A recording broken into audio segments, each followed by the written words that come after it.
Hello you lovely lot, and welcome back to Carolyn on Cars. Now a lot of you have written in and have said, what's happened to the Project Mazda?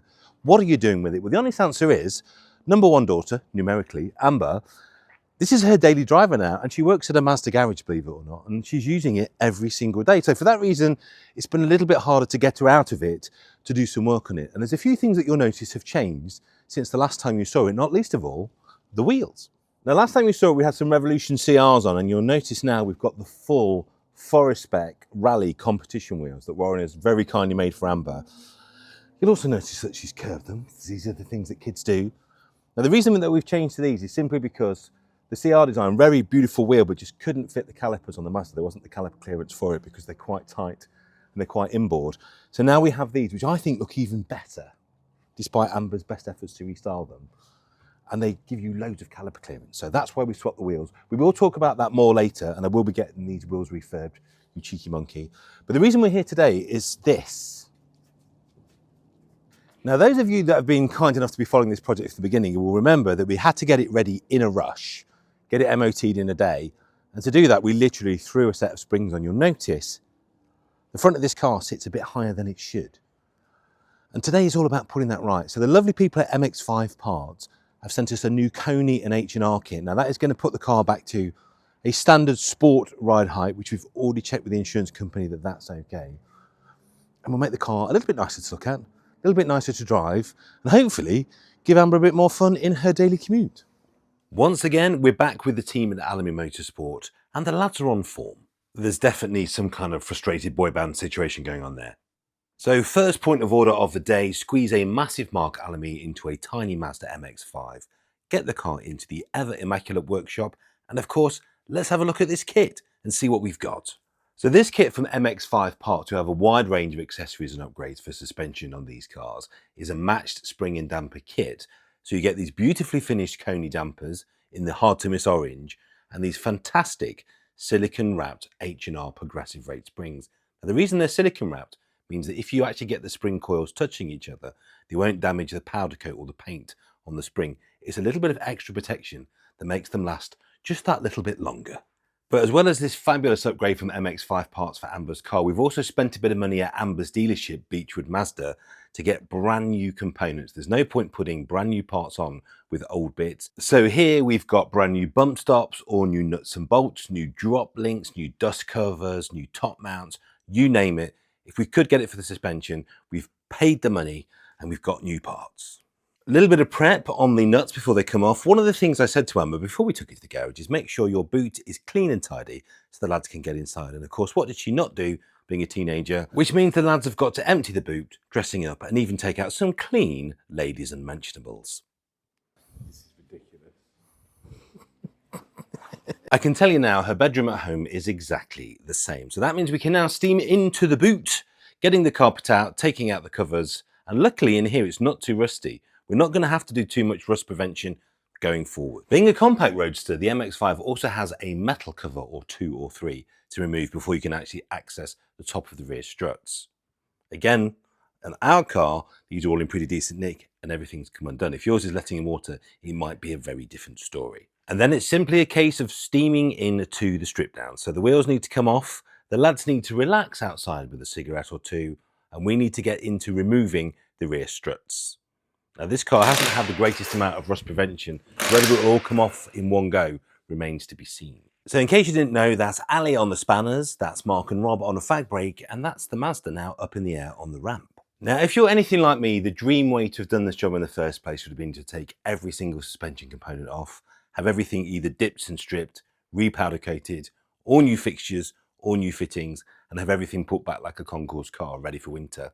But the realism is, as I say, Amber gets one day off a week, and this is the only day we've got to do the whole thing in a pit stop style. If we can't do it today, we're not going to get it done. And it looks like we're just in the very nick of time. That's a broken rear spring to complement the one that was previously on the front. But despite that, a lot of these factory bolts are coming undone very simply without any releasing fluid. This is boding really well. The front drop links have seen better days, and there's a little bit of play in the ARB bushes, but we'll upgrade all of those with Powerflex later down the line.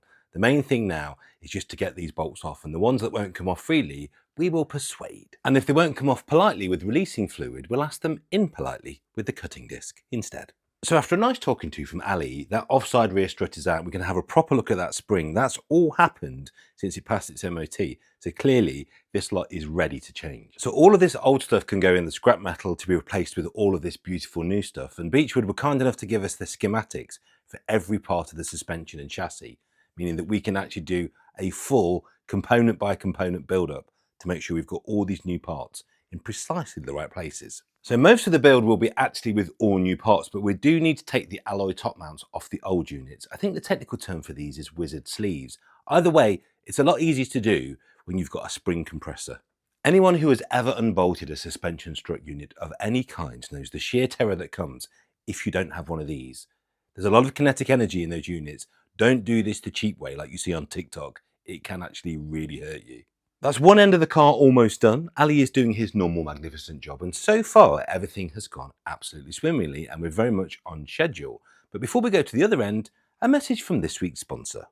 Now just a quick note to interrupt this magnificent filmmaking to talk about winter. It's cold, it's damp, it's horrible if you're a human being, but if you're a classic car battery or a car battery, it's even worse. If you're on your last legs, chances are you're going to come out in the morning and it's not going to start. So what do? Well, the lovely people at Draper have sent me this. This is the GTS 3000, and I guarantee, no matter what you drive, even if it's a truck, come out in the morning, you'll start it with this. Let me give you some stats for starters. This is a 24,000 milliamp battery. For diesel engines, it can go up to 10 litres. For petrol engines, there is no maximum capacity. Simply plug and play and clip to the battery terminals. There's a very handy visual display to show you how much battery capacity is left, plus of course a torch. If you're in the mood for a roadside disco, you've got that too. And with two USBs and a USB-C, you can also use it as a very handy power bank. I find this absolutely fantastic for doing phones and drones on shoots. This thing really does kick a lot harder than its size and weight suggests, and it comes in this fantastic carry case with all the charging cables, your two plug and play leads. So don't get stuck, just get one of these, get it charged, get it in the car, get it in the kid's car, get it in the other half's car, and then no matter what happens, you're sorted. Right, back to the film. So the front end of the MX5 is going to be an awful lot like the rear. It's simply a case of removing the wheels, getting the old struts out, and of course you've seen that Ali has already done the clever thing and used the releasing fluid, which is going to significantly speed things up. And so far, everything is coming out well. We've got the brand new units, the brand new parts. So again, the only thing we need to swap over are the original factory top mounts. The other advantage of using all new components is there's nothing to clean up, with the exception of the wizard sleeves, as they're now known, which did need a little bit of a brush and dust up. But don't worry, Ali was wearing a mask. If you're from the health and safety, this was all above board. The eagle-eyed amongst you will have noticed we've also used brand new triangular top mounts as well. The cost of all that little pack of stuff, even at trade price from Mazda, was about 380 quid. But I do think it's money well spent, simply because the spring is broken. Anything else on the car could have deteriorated and the rubber is absolutely perished. This, to me, not doing this properly, is the epitome of false economy. Here, even for a technician of Ali's amazing ability, it's fantastic to have that Mazda schematic just to make sure that we're fitting everything in precisely the right order. Anyone that's ever done a Tamiya or any kind of radio control car will understand precisely how they work. It's such a great way to work. Everything assembled and tightened up, and it's a case of putting it into the car, and you can see how much care the Allumy guys take when they're putting these things in. To get the old ones out, it doesn't matter if they get the scuff, but obviously what we don't want to do is chip paint and powder on the way in, because that will obviously affect the longevity and the rust proofing of the units on these wonderful salted roads. And don't they look absolutely fantastic? I'm a huge fan of conies. I've got them on a couple of other cars, including my Volvo, and I've had H&R springs on a load of BMWs. They've always been good. I'm very excited for Amber. And of course, we're greasing all the bolts. Regular viewers will know how this works. First of all, everything is nipped and tucked up, and this being Allumy, naturally, the sheet comes out, the torque setting sheet, the torque wrench comes out, and everything is done at full compression, just the way it should be. What this means is that all of the bolts are tightened with the car suspension effectively at the normal road driving height. This can have an effect on the way the bushes operate, particularly on rubber bushes, creating what's called stiction, when basically you're almost adding a spring rate within the bush itself by tightening it up when the car's on full droop. When the suspension is at its furthest extension, don't do that. And despite the fact we've been messing about all day, we very much are on the home straight now. Ali's done a magnificent job. It's simply a case of spanner checking everything, paint marking everything, torquing everything before we move over to the alignment ramp to get everything squared up and pointing in the right direction. Which leads us to the next question on any lowered car. How low will it go? We're going to put the race ramps on. We're hoping for a decent sized drop, and the race ramps will stop the car from getting stuck on the 2-post lift as it comes down. We've all been there. Right, place your bets. It's coming down. This is always the most exciting part, isn't it, when it comes down? Wait for it. Just look at that stance. She's going to be absolutely over the moon. Final torque ups and greasings before a quick spin round the paddock at Donington Park, just to get everything settled. Now, because the chaps have actually tightened everything at the correct ride height, we're not going to have the normal problem you have when you've lowered a car. You'll get the suspension settling. It will be a little bit higher, but it's always important to do this task to make sure it's sitting squarely, ready to put the alignment heads on. Now, there are a few things to note here. Number one is how good do those wheels look at this new ride height? The whole car is looking absolutely banging. I know Amber wants a front spoiler on it, but I think we'll just let her get used to the lower height. Again, you know, if you've lowered a car, the first thing you do is take your chin spoiler off.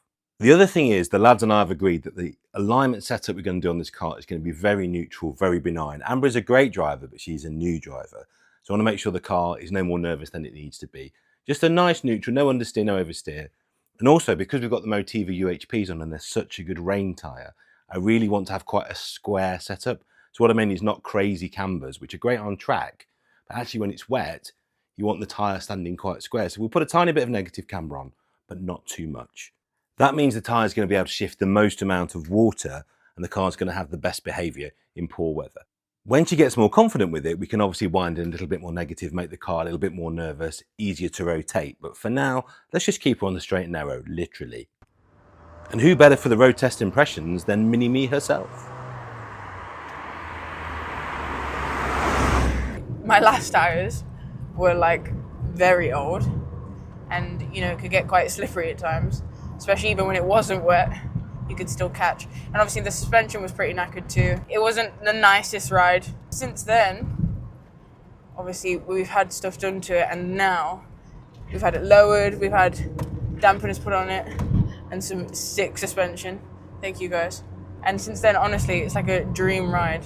I feel like it's more smooth. It takes the corners better, the handling's improved. I mean, don't get me wrong, the handling before was insane. I think Mazda handling is top for that, but honestly now it's brilliant. I feel like I'm in a little go-kart. It's wicked. But I'm loving it. It's awesome. Yeah, and obviously the thing about my Envoy tyres now is that I feel a lot safer on the roads. I've got more grip during the slippery and wet weather that we've had recently, especially now that it's getting cold too and we have to worry about ice on the roads. I feel a lot more confident. Especially as a new driver, it's difficult with the cold weather. I think I get scared. But obviously with the Envoy tyres, I feel a lot better about driving in the harsher weathers. Massive thanks to Allumy, to MX5 Parts and to Envoy for all of their help. Do like and subscribe and ring that bell and let us know what you'd like to see in the next episode.